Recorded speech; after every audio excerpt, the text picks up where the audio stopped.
জয় বড় মা। আজকের সকালটা মায়ের পুজো দিয়ে খুব সুন্দরভাবে আমরা শুরু করলাম।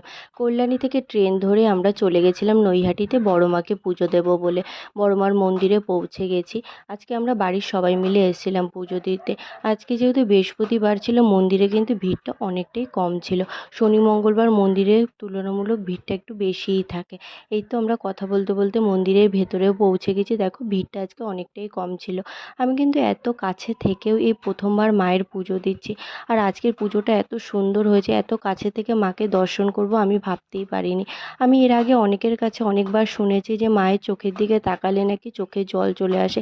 এই অনুভূতিটা কিন্তু আমি প্রথমবার ফিল করলাম। সত্যি কথা, মায়ের চোখের দিকে তাকালে যেন নিজেকে আর ধরে রাখা যায় না, চোখে জল চলে আসে। এই তো আমাদের পুজো দেওয়া কমপ্লিট হয়ে গেছে। আমরা সবাই মন্দিরের বাইরে বেরিয়ে পড়েছি। তারপর নৈহাটি স্টেশনে এসে আমরা ট্রেন ধরে কাঁচরাপাড়ায় পৌঁছে গেছি। তো আজকের ভিডিওটা এই পর্যন্ত।